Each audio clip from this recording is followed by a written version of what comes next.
আপনি যদি রাজনৈতিক দিক থেকে সাংবাদিকতা করেন তাহলে তো সেটা বস্তুনিষ্ঠ হলো না। আমরা বস্তুনিষ্ঠ সাংবাদিকতার কথা বলছি, এবং গণমাধ্যমের উপর একটা দায়িত্ব আছে যে ভিন্ন মত বহুমতের প্রতিফলন তাদেরকে নিশ্চিত করতে হবে। আমি শুধু একটাই বলি যে আমরা আশা করি সরকার, বর্তমান তত্ত্বাবধায়ক সরকার, বর্তমান অন্তর্বর্তী সরকার এবং ভবিষ্যতে নির্বাচিত সরকার সবাই এই সুপারিশগুলো বাস্তবায়ন করবেন। কারণ আমরা আশা করি, শুধু আশা করি না, আমরা দেখেছি কাগজে কলমে যে তারা ঘোষণা করে প্রকাশ করেছেন যে সংবাদপত্রের স্বাধীনতা, সাংবাদিকদের স্বাধীনতা সুরক্ষার জন্য তারা কি কি পদক্ষেপ নেবেন। এটা অনেকেই, অনেক দলই, বড় দল অতীতে ক্ষমতায় ছিল, ভবিষ্যতে ক্ষমতায় আসবে বলে আশা করে তারা প্রকাশ করেছে এবং সেই ঘোষণার মধ্যে আছে। সুতরাং আমরা আশা করি তারা তাদের অঙ্গীকার বাস্তবায়ন করবেন, এবং সেই অঙ্গীকার বাস্তবায়ন করার জন্য বেশি কিছু করতে হবে না, এই সুপারিশমালা বাস্তবায়ন করলেই তাদের অঙ্গীকার বাস্তবায়ন হবে। অসংখ্য ধন্যবাদ। রিপোর্টটা পেলেই পড়লে আমরা বলেছি সাংবাদিকদের ন্যূনতম স্নাতক যোগ্যতা থাকতে হবে, কিন্তু তার সাথে আমরা আরো শর্ত জুড়ে দিয়েছি যে সাংবাদিকতা 1 বছর শিক্ষানবিশ হওয়ার পরেই সে সাংবাদিক হিসাবে পূর্ণ পাবে, তার স্ট্যাটাসটা হবে। রাশেদ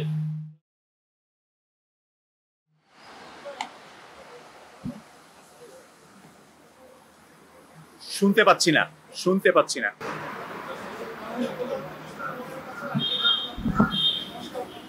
জমা দিয়েছেন, শুরুতে বলছিলেন উনি সংস্কার করার বিষয়ে আশু করণীয় কিছু পরামর্শ দিয়েছেন, সেই পরামর্শ কিছুগুলো যদি আমাদের সাথে শেয়ার করেন। আমরা আশু করণীয় হিসাবে বলি নাই এখনো। এর মধ্যে অনেকগুলো পদক্ষেপ আছে। না, মাননীয় প্রধান উপদেষ্টা আমাদেরকে বলেছেন যে খুব শীঘ্রই আমাদেরকে একটা লিস্ট দেন যেগুলো আমরা ইমিডিয়েটলি করে ফেলতে পারি।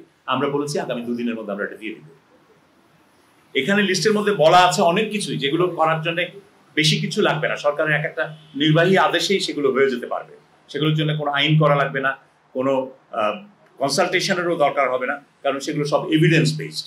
যেমন আমি বললাম যে এবিসির যে পত্রিকার সার্কুলেশন সংখ্যা যাচাইয়ের যে পদ্ধতি এখন আছে, সেই পদ্ধতি পরিবর্তনের জন্য কোনো কনসালটেশন দরকার হবে না, কারণ আমরা এভিডেন্স বেসড সাজেশন দিয়েছি, সমস্যা চিহ্নিত করে তার সুপারিশ দিয়েছি। সরকার চাইলেই একটা নির্বাহী আদেশ করে দিতে পারবে। এরকম কি কি অ্যাকশন খুব দ্রুত নেওয়া যায় সেটার একটা তালিকা মাননীয় প্রধান উপদেষ্টা করে দিতে বলেছেন, আমরা করে দেবো। কিন্তু এইখানে আলাদা করে আর ওটা বলা নাই, এটা আমরা বলে দেবো। Thank you. আলমগীর, মনিরুজ্জামান উজ্জ্বল।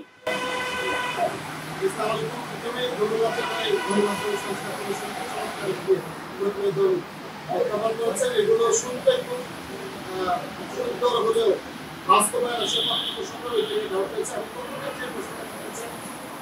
বলেছেন যে 52টা পত্রিকা প্রকাশিত হয় এবং সার্কুলেশন 10 লাখ। যে প্রতিষ্ঠানটা এগুলো করছে তাদেরকে সংশোধন করার জন্য কোনো সুপারিশ করেছেন কিনা?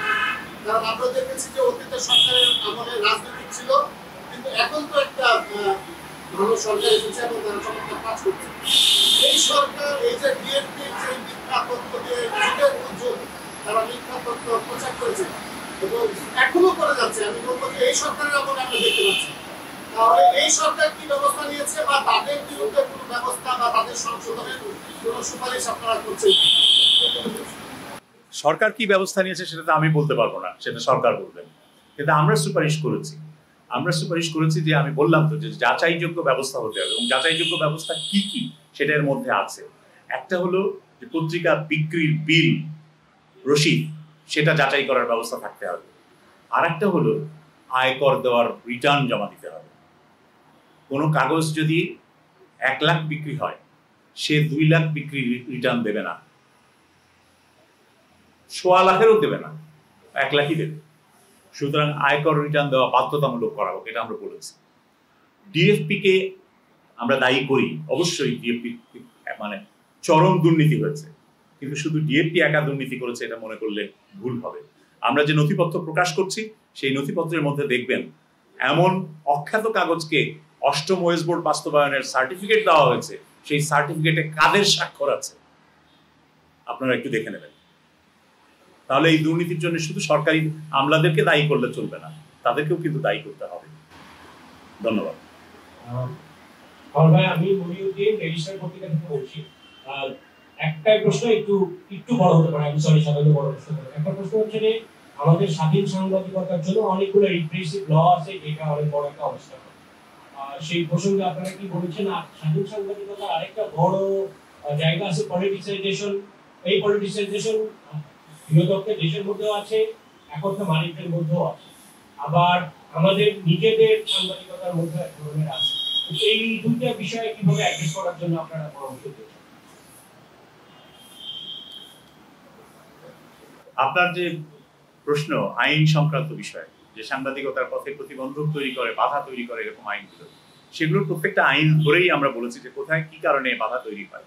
এবং শুধু আইন না, সরকারের নীতিমালাও কয়েকটা আছে যে এই নীতিমালায় অযৌক্তিক বিধিনিষেধ আরোপ করা হয়েছে, যেটা সাংবাদিকদের স্বাধীন সাংবাদিকতার পথে বাধা আরোপ করে। আমরা সেগুলো সম্পর্কে সুস্পষ্ট সুপারিশ দিয়েছি। সবচাইতে বড় যে সুপারিশটা আমাদের আছে সেটা হচ্ছে সাংবাদিকতা সুরক্ষা আইন।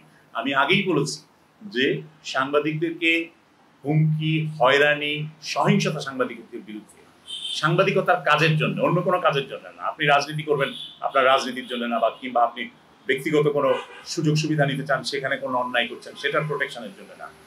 প্রোটেকশনটা হচ্ছে সাংবাদিকতা পেশার কাজের জন্য।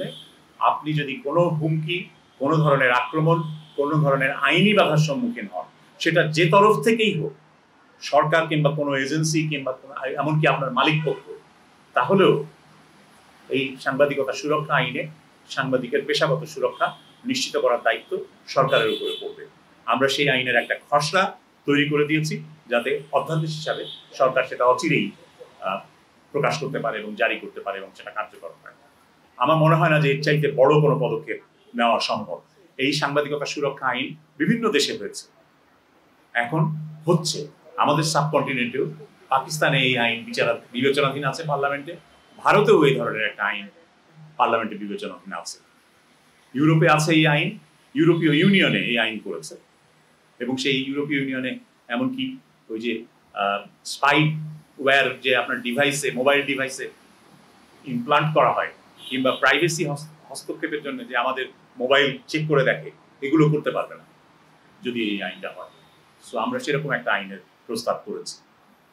আপনার দ্বিতীয় প্রশ্ন যে রাজনীতিকরণ সংক্রান্ত, আমরা তো বলছি যে বস্তুনিষ্ঠ সাংবাদিকতা, তাহলে তো সেই রাজনীতিকরণের কোনো সুযোগ থাকে না।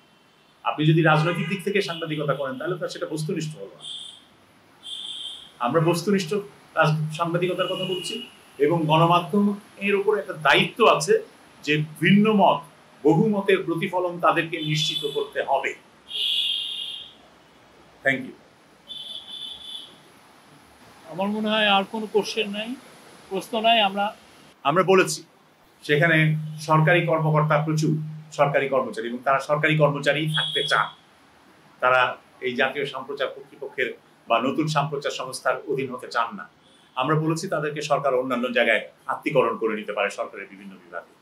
এমনিতেই এই দুটো প্রতিষ্ঠানে সরকারের যে অনুমোদিত জনবল, সেই অনুমোদিত জনবলের প্রায় অর্ধেক পদে কেউ নিয়মিত চাকরিতে নাই, সুতরাং ওগুলো খালি আছে।